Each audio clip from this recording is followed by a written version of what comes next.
Padahal orang inilah yang dari pertama kali nih kasus NM-nya tuh lagi terpuruk. Tidak pernah nyenggol dia sama sekali ya guys. Gak kenal pula secara kan. Tapi dia yang paling heboh dan paling getol menggiring opini. Sampai detik ini. Terus-terusan bikin VT. Kita harus kumpulin nih guys VT-VT-nya dia. Menggiring opini seolah-olah tuh NM adalah seorang pemeras yang keji, yang gimana gitu.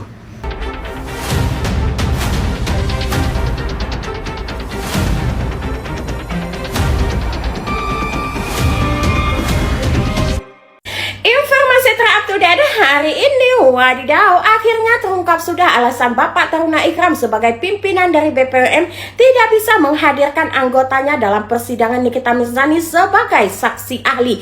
Ternyata Bapak Taruna Ikram sudah ada kerjasama dan kesepakatan dengan Dr. Reza Gladys, dan itu sesuai dengan keinginan Bapak Taruna Ikram, di mana saat ini Bapak Taruna Ikram sedang menerapkan konsep ABG dalam pelayanan BPOM, ya. ABG, akademis, bisnis, dan government. Bisnis di dalam sebuah instansi bisa banget untuk diterapkan, tetapi ingat Pak, konsep instansi pemerintahan itu adalah melayani masyarakat, melayani bisnis masyarakat, bukan mencari keuntungan di atas bisnis masyarakat. Yang menjadi pertanyaannya, apakah Bapak Taruna Ikram siap untuk membuktikan diri bahwa Bapak bersih dari transaksi haram di hadapan KPK? Wadidaw, waduh, meledak nggak tuh? Bapak Kementerian Keimigrasian dan Kemasyarakatan, Bapak Agus Andrianto, sampai angkat bicara bahwa Tante Judol itu masuk ke ranah provokator karena sudah bikin gaduh publik, bahwa lapas di tahun 2025 itu sudah menyediakan wartel dan bisa melakukan panggilan video call kepada kerabat orang yang di luar dari lapas itu sendiri. Dan Bapak Agus sudah menyampaikan bahwa jika ada orang yang bisa melaporkan Tante Judol, dia sudah bisa masuk ke ranah hukum karena bikin gaduh publik se-Indonesia mengenai fasilitas yang disediakan oleh lapas. Oke guys, jadi buat kalian yang merasa terganggu dengan grup-grup dan video-video callnya Tante Judol, bisa langsung laporkan karena sudah masuk ke provokator.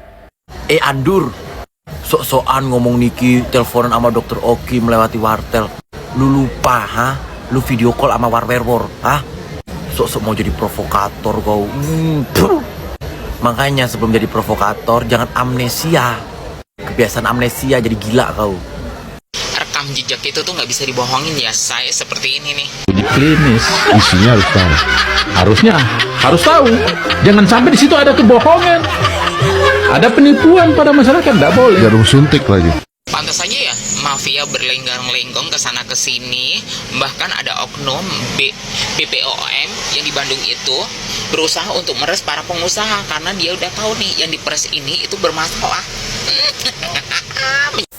Kalau ada 9 nikmir, si Nepo sama Begeng sama si SS juga buzzer, gimana ngelawannya saja, soalnya satu saja mereka udah pusing.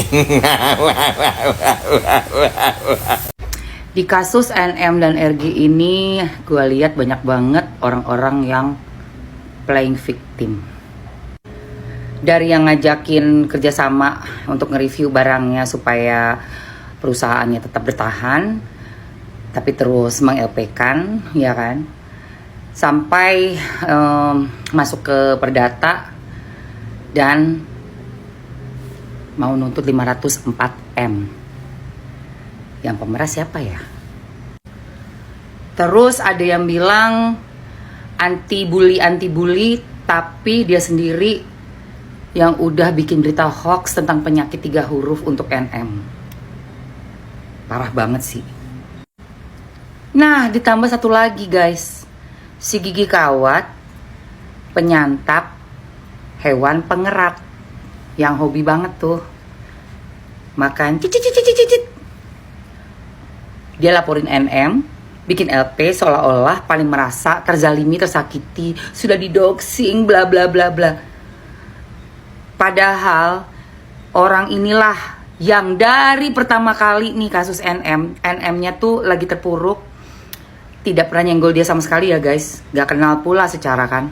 Tapi dia yang paling heboh dan paling getol menggiring opini sampai detik ini. Terus-terusan bikin VT, kita harus kumpulin nih guys VT-VT-nya dia. Menggiring opini seolah-olah tuh NM adalah seorang pemeras yang keji, yang gimana gitu. Dan si orang ini nih, si perempuan ini, ya, dengan entengnya merasa, oh iya kalau ngomongin gue nggak suka gue omongin, ya omongin aja lagi, jangan didoxing dong, jangan di ini, jangan itu. Kalau lu nggak mau didoxing orang, jangan ngedoxing orang duluan. Lu jangan nyebarin berita yang tidak benar cuma karena dapat arahan dari atasan-atasannya, ya, bos-bosnya lu itu. Dan diduga ini cewek, dia yang mengkoordinir semua mujair-mujair yang menyerang siapapun orang-orang yang on NM side, di samping NM atau membela NM. Jadi dia ini nanti harus dibuktikan ya guys bahwa dia memang yang mengkoordinir. Heran Mamski, ada orang yang mengkoordinir untuk menyerang lewat sosmed, tapi saat dia dicolek, dia merasa yang paling tersakiti. Sama persis nih tiga-tiganya nih, sama persis. Hanya mereka yang bisa menyakiti orang, tapi mereka nggak mau disakiti orang, nggak mau disenggol orang. Sangat memalukan sekali. Dan Mamski berdoa yang NM laporkan dengan bukti-bukti bahwa orang ini adalah mengkoordinir dan yang mengkomandoi serangan-serangan cyber ya untuk merusak nama baik NM, menggiring opini seolah-olah NM ini pemeras, bisa dibuktikan ya, dan kena batunya karena Mamski pun udah enak muak lihat FYP masuk tuh dia dengan postingannya membawa-bawa nama NM gak habis-habis. Entah apa salahnya NM ke orang ini. Ya mungkin juga karena faktor ini ya, Bo, buat beli tikus. Lagi-lagi saya menekankan bahwa ada satu peristiwa hukum sebelum terjadinya perkara hukum antara Dr. Reza Gladys dan Nikita Mirzani, yaitu dugaan penjualan barang skincare yang berbahaya, dan bahkan saya menduga ada dugaan penggelapan pajak penambahan nilai atau PPN. Nah, itu akan saya ungkap dalam live nanti ya, jam 10 kawan-kawan.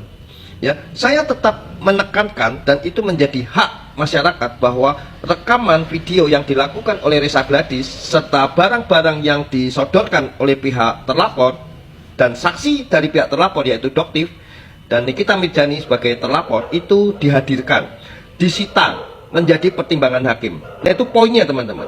Di persidangan PK, peninjauan kembali, ketika banding kita itu tidak dikabulkan oleh hakim pengadilan tinggi, dan ini memang satu perjuangan yang berat, tapi saya yakin dan percaya Nikita Mirzani tidak boleh ditahan satu hari pun. Ini ya kalau kata gua mah, lu mending urusin nyokap lu yang baru meninggal berapa minggu gitu, daripada lu ngurusin yang orang dari lapas teleponan sama salah satu owner skincare yang dia nggak jualan, dia hanya ngasih tahu aja, membantu untuk ngomong aja. Dia kebetulan lagi jadwalnya dia telepon, bisa telepon ke keluarga atau kerabatnya gitu, dia sekalian aja kebetulan lagi live ya ininya aja gitu dia ngomongnya gitu, nggak jualan, nggak ada pasang keranjang kuning. Keranjang kuning itu emang di live-nya orang, di live-nya owner itu apa. Dan kalau memang lu keberatan ya lu tak laporin sono, ada undang-undangnya, nggak laporin ya kan, susah amat daripada lu keluar capek lubang mulut lu, ya laporin aja gitu kan, bahwa lu masyarakat yang tidak terima dengan tindakan itu, dengan perbuatan itu kan segitu aja kan. Atau gua mending urusin nyokap lu lah, urusin nyokap lu daripada ngurusin orang-orang yang nggak ada ikatan keluarga, nggak ada ikatan darah sama lu gitu. Masalah ini pun bukan masalah lu, masalah orang lain gitu. Nggak ada urusannya, nggak ada korelasinya sama hidup lu urusan ini gitu. Repot amat ibu. Gimana lu ngurusin orang, nyokap lu sendiri aja lu nggak urusin, sampai meninggal nggak lu urusin. Gimana ceritanya lu ngurusin orang lain, masalah orang lain? Aneh.